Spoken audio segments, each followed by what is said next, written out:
You're listening to the Valley Labor Report with David Story and Jacob Morrison. So let's talk about that then. Y'all just came off of a strike.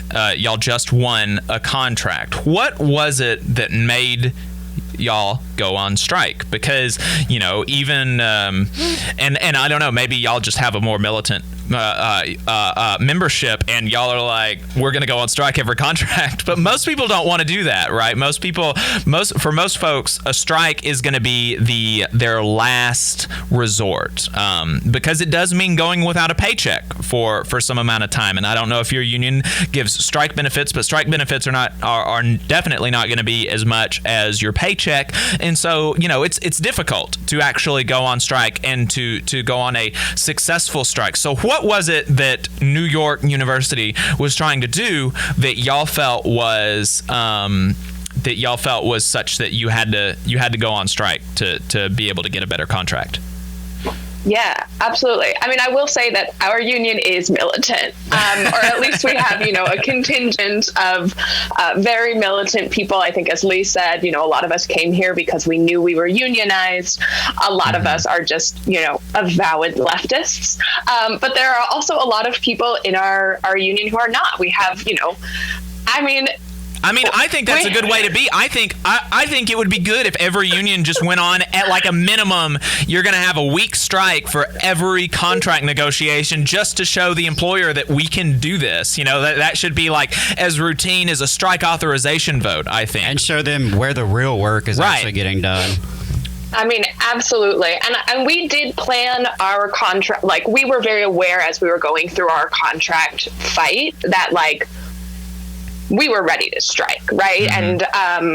And, we were surprised, I think, or maybe not. We negotiated with NYU for 10 months before we called the strike authorization vote. We negotiated with them through COVID. I think we were supposed to start formal negotiations in April. Obviously, that got pushed back. We were negotiating during the summer anyway about things that were coming up during COVID. We were fighting for basically transition wages, right? Because I think, as Lee said, like, a lot of getting the professors from real life classes to Zoom, of course, fell on the graduate students who are like comfortable using the technology. And, NYU stonewalled us for 10 months. We came to them with a very long list of demands. We put out our dream contract from the beginning, and we didn't compromise from the beginning. And I think that was invaluable in getting people to the strike, is that we didn't come with a contract that was like, yes, sir, may I have some more? We came with a contract that said, this is the university we want to see. Right? This is the workplace we want to see. And we just talked to our members for months. We had one-on-ones. We had department meetings. We were just constantly. We had open bargaining, which was something that we fought for really, really hard, which was also really important because grad members could come to the Zoom meeting and they could just see the way that the administration condescended to us, right? They would be like, well, let me explain what negotiation is, right? Just this attitude that all of us who they had accepted into their school because we were supposedly smart and brilliant and all these things didn't know what it meant to negotiate. Right. Yeah, I mean, talk to us a bit about the open bargaining, because that is something that is not, it's not as common as folks like us and y'all would like, I think. Most, there are more and less democratic versions of bargaining, and I think the somewhere in the middle, which is what most people would be familiar with, is that you elect a bargaining committee, and the bargaining committee goes and they bargain, and occasionally you get bargaining updates, like through social media channels or through internal union newsletters and things like that, and that's even perhaps more open, but what does your bargaining process actually look like, and why is it superior in your mind to a less open form of negotiations? I think it has a lot to do with collective action, right? And I think, there's also this question of why did we decide to go on strike? How did we mobilize to go on strike? It's all actually related to open bargaining. And the way that bargaining looked for us was that we would go into a Zoom room because of the times we live in. And then NYU's bargaining committee would be there, we would be there, but we also had all our observers. So it was open to all members who could just come and listen. And so they were witness to the proceeding. So they were witness to kind of like the condescension that Sarah was talking about. One time, the labor lawyer for NYU said literally these words. I mean, there are so many quotables, but one time she said, the law comes from the legislature. And this is, part of their process of like stalling, right? Because they are not making any moves. They're outright saying that our demands are unreasonable, which they are not, because we've done a lot of research into thinking about what it means to make a living wage as a graduate worker who can only work 20 hours a week at the university. But when you have your membership witness this, right, they don't have to take our word for what is going on in the room. So that already is like, as an agitational tool, it's so powerful. And I think open bargaining was crucial to us kind of getting this incredible contract that we have now.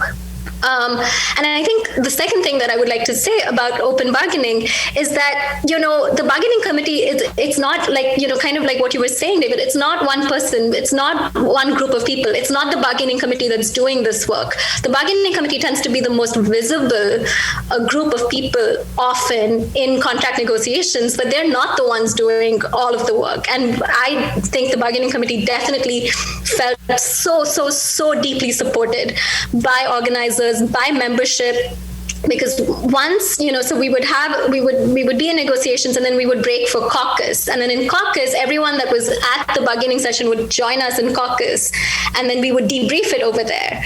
And then before we made any moves, there was democratic discussion in that space to think about what we're going to say or not going to say, or how we're going to go ahead with certain things. And I think, so in two ways. One, agitationally, it was really useful. And secondly, it was so essential to making sure that whatever decisions were being made at the bargaining table were being made with the democratic awareness and consent of an input, right, and participation of our membership, which I think is also just so. I can't imagine, doing this without that. Right. Yeah, Lee. I was going to add that the ability to what Arundhati is speaking to in terms of personally being witness. So I was not a member of the bargaining committee. I'm rank and file, but at one point in the process, I actually gave testimony back in October of last year of the personal challenges I face as a chronically ill worker. And so I shared with both bargaining committees that I reached my annual out-of-pocket limit in our healthcare in about 3 months because of the sky-high prices of the medicine that I take that basically keeps me alive. And so that in that same bargaining session, or perhaps one bargaining session prior, the university spokesperson, so you can imagine how emotional it was for me to go forward and speak for 5 or 7 minutes about, the most challenging thing that I've faced in terms of healthcare. When one session prior, university spokesman John Beckman fell asleep at the bargaining table. Literally, I can't make this up. He fell asleep while a different person was giving testimony about a hate crime that was a hate crime that they had experienced based on their immigration status and sexual orientation. And so I have 2 takeaways from that. One, that pissed me off. That meant that I still remembered that, months later, when it meant that I had to forego wages. I knew that NYU could do so much more based on the math that we had done, and but also based on seeing them at the bargaining table. The second takeaway from that open deliberation and the open decision making, what it meant is that when it came down to sustaining energy throughout the strike, that's what we were able to call upon and say, look, we've been at the table with you all the way through this. And also, NYU, it's chump change to them. Right. Yeah, and I that's the fact that it's chump change to them. People are paying so much more for tuition. This is another point of the conversation that my mother and I talked about this morning, is that folks our age pay multiples of what she paid during when she went to college. But she had tenure track professors for like all of her classes, and she had people that had job security and good wages and stuff. And we don't have that anymore. We have people in Alabama, and we may actually, if y'all are free for more than an hour, we may keep you a bit longer, because a lot of this has been just learning what y'all have been going through. But I want to hear some of what you want, some of what you would say to people down here, graduate workers who don't have unions. But like at UAH, they literally have what I would call poverty contracts. They're contracts that pay them approximately the poverty line. The poverty line in Alabama is $11,500 per year, something like that, and I think their contracts are for like $11,800 here a year. And in their contract, it says they are not allowed to take another job. So it's literally legally locking you into poverty. This is what graduate workers go through here, and they don't have a union. And so many of this. So I want to hear like how you would advise them, but I also want to learn more about your strike and stuff like that. So we're coming up on a break.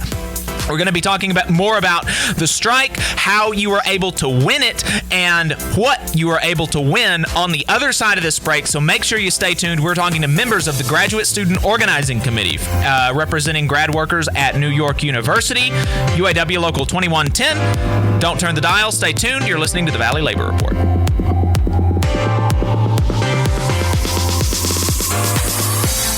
You're listening to the Valley Labor Report with David Story and Jacob Morrison. Put it there, boy, and we'll show these fascists what a couple of hillbillies can do. All right, folks, welcome back to the Valley Labor Report. My name is Jacob Morrison, here with my co-host Adam Keller. We are joined by members of the Graduate Student Organizing Committee of the UAW Local 2110, representing grad workers at New York University, Sarah Arundhati and Lee. So we were talking about their bargaining process, and whichever one of y'all want to answer this, that'd be fine. I'm interested in the strike, and y'all said that y'all are a militant union, and that's great. Love that. But you bargained with them for more than 10 months, right? So you didn't just go into this like, we're determined to strike, we're going to strike. You actually there was a significant amount of good faith work and negotiation and cooperation and bargaining that y'all did with the university for an extended period of time before you called a strike. What was the breaking point that made you decide to strike, and why was it so effective? What would you credit to your to your being able to win the strike?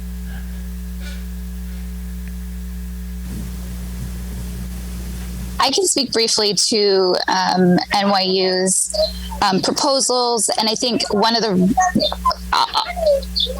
point blank, NYU stonewalled and budged over the course of those 10 months and made little to no progress on the proposals that they put forward in response to our first proposal in August of 2020. One example that comes to mind for me that is that personally really ground my gears is that NYU offered us a $1 raise on wages throughout the entire process. So what that meant, they also offered us tiered raises. So they wanted, they proposed that PhD students were going to have a $2 raise and MA students were going to have a $1 raise. We as a union knew that was meant to divide and conquer and create more division between members of our bargaining unit. We knew from institutional memory and history that NYU had actually made administrative decisions back in 2014, 2015 that shifted the composition of our bargaining unit by separating teaching assistant work from a doctoral student stipend. That's one thing that distinguishes NYU from other private universities that are unionized. increased. But when we saw them try and do this tiered wages thing, we knew that it was an attempt to divide and conquer. And so we refused the tiered wages. And then they said, okay, well then a $1 raise for everybody. We came in knowing that we wanted at least $46 an hour. And over the course of those 10 months, we came down and worked to find something more reasonable, even though we had calculated that wage based on the restrictions that are placed on the most vulnerable workers in our bargaining unit. International workers specifically can only work 20 hours a week, and their only employer can be NYU. They work for anyone else, they'll violate the terms of their visa. And so the wages in particular was something that we knew that we needed to fight for. Healthcare was something that we were going to fight for. And we were also going to fight for immigrant workers' rights. It'd be really easy to dismiss immigrant and international student rights in a bargaining contract. It's very easy to go with, what people believe most people have to deal with. But the reality is at NYU that almost 40% of our bargaining unit are international students. And so when we were fighting for people on the margins, so to speak, if you would say, oh, well, queer students, if it's queer students' healthcare, if it's international students' rights and ICE on campus, that may seem like a fringe issue to NYU or to, other folks. But for us, we knew that at the end of the day was always going to be a core issue. And so healthcare, wages, and international students' rights, that's where we're like, you know what, we're willing to forego wages and go on strike for this. And if I can just add just very quickly, I think, the international wages, international student right issues, especially until we went on strike, until we were, I think, into the third week of our strike, or maybe the end of our second week, for 11 months, NYU said that was not a subject of negotiation. So they just refused to acknowledge those issues. And it wasn't until we went on strike that they even came back to us with anything at all. So it was really to kind of protect these very vulnerable groups. And the only way to win protections and rights for the vulnerable groups was to go on strike. And so that's kind of what pushed us to the edge. Right. And so how were you able to win? How long were you out on strike, and how were you able to win? One of the questions that we got asked was, did students refuse to cross the picket line? What did that look like? How did that play into your ability to win the strike? Yeah, so it was really, impressive, but also exhausting. We pulled together the picket line in 3 days, right? It was really, okay, we have this strike vote. Everyone had been working so hard for so long. It was we got to put together a picket, right? We had both, obviously, your regular in-person picket, and then what I thought was really incredible, we had a virtual picket, right? Because so many of our people have been virtual for since last March. And so we worked our asses off to get people to the virtual picket line and to the real picket line.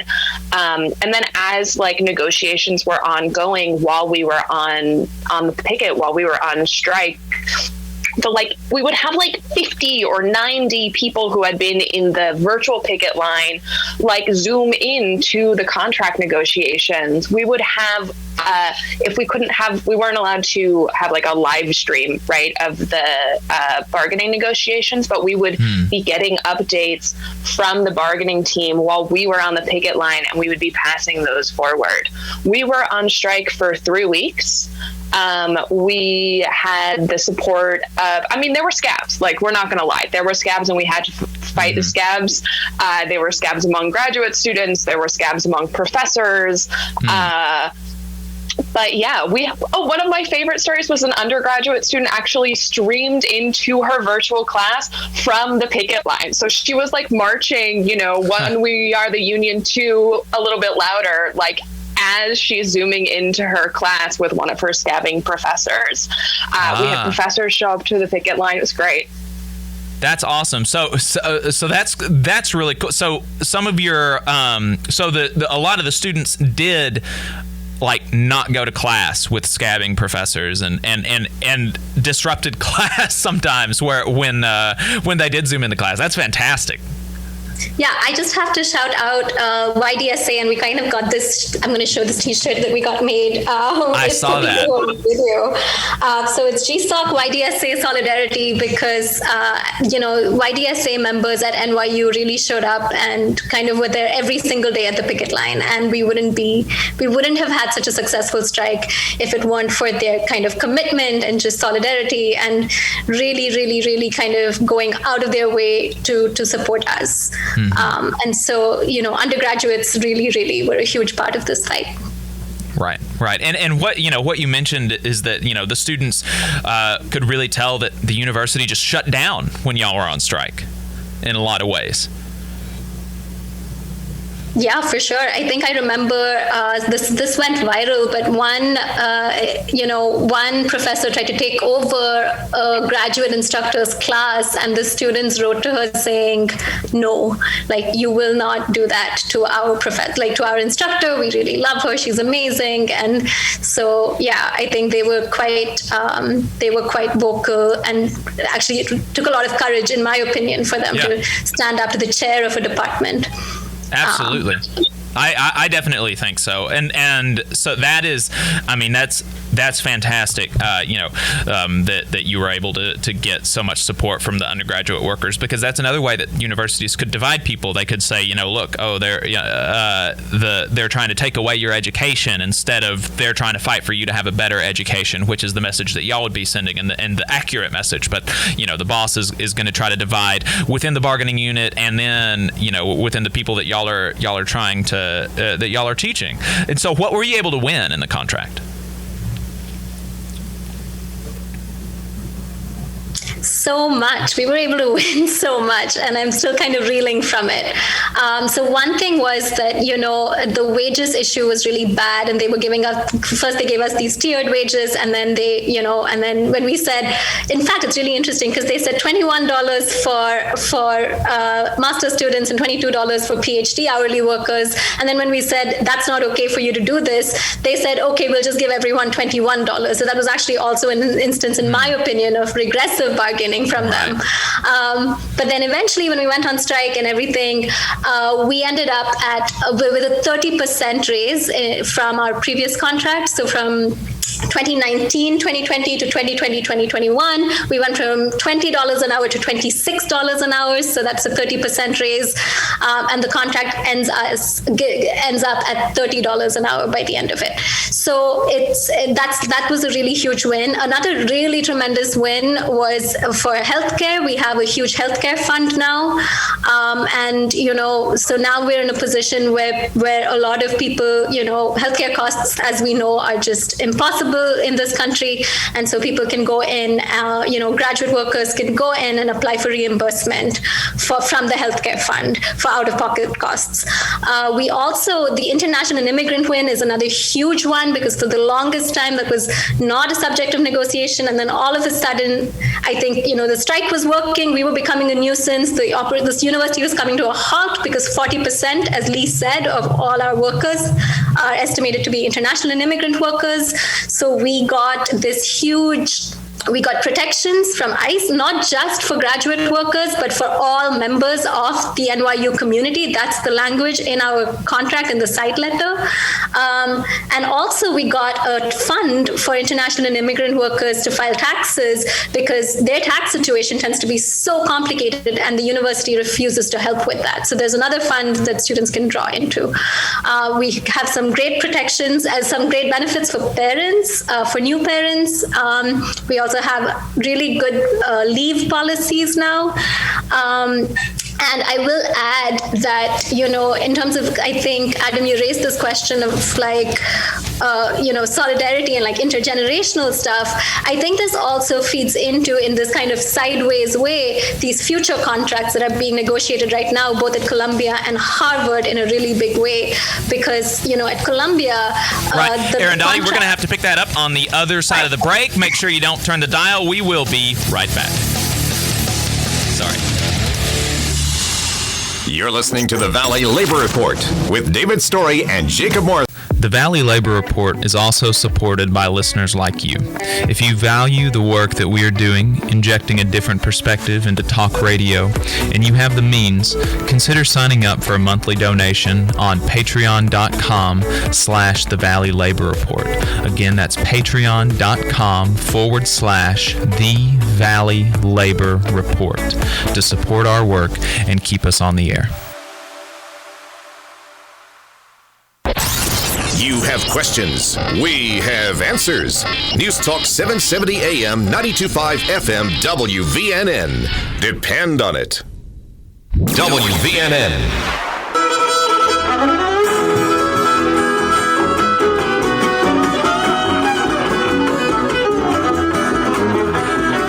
All power to the workers. This is the Valley Labor Report. My name is Jacob Morrison, here with my co-host Adam Keller. We are joined by members of the Graduate Student Organizing Committee, UAW Local 2110, Arundhati, Sarah, and Lee. Arundhati was talking about the things that y'all were able to win after your 3-week strike at New York University. Sorry, I had to cut you off there. No, that's okay. Thank you. I've never done this before, so this is quite exciting for me. I guess I'll just wrap up quickly. But I wanted to say that, one of the things that was really powerful to us at the bargaining table, especially, when it came towards the end of our strike, was the fact that at Columbia, they had a big no vote just then. So what happened was, their contract negotiations had reached a point where the contract that was presented to the rank and file was rejected by the rank and file. And for instance, that was a great rejection because that was not a very good contract, if I'm being honest. I think that contract took wages from $17 to $20 by the end of the contract. And we were already at $20 an hour at NYU. So it was just absurd that these two universities in New York were treating, there was so much disparity between the two.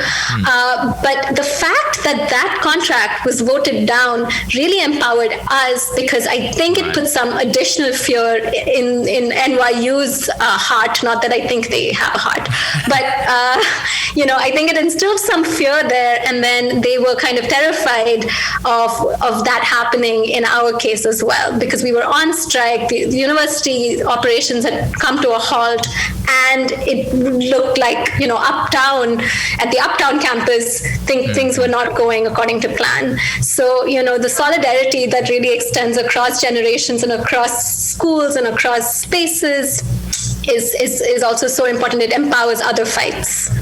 That's exactly right. That's a good note to hit on because that's something that we've talked about with this mine workers strike. One of the things that they've been saying that we've talked to members about is that, if we accept this terrible contract, then that's not only going to hurt us and our community, it's going to hurt other mine workers across the state and across the country. So it's, a rising tide really does lift all boats, but the rising tide is not, the millionaires and billionaires. The rising tide is going to be the workers that are actually doing the work. If you rise, if you bring them up, then everybody is going to be able to come up. If you want to see what we're up to throughout the week and get our snide quips about the news of the day, then you should follow us on social media. We're on Facebook at facebook.com/The Valley Labor Report. We're on Twitter at Labor Reporters. I'm on Twitter at JacobM_AL. If you missed part of the show and want to go back and watch it later, you can search YouTube for The Valley Labor Report and subscribe to our channel. You can go back and watch the full show there, and we also clip segments and release them throughout the week. We upload the program on more than 11 different podcasting apps. So to see if we are on your listening platform of choice, you can go to thevalleylaborreport.transistor.fm/subscribe. We've got a website where you can buy our fantastic union-made hats and union-made stickers. You can go to thevalleylaborreport.org and get those. And finally, if you appreciate our work and want to help us stay on the air, then consider throwing us a couple dollars a month on patreon.com/thevalleylaborreport.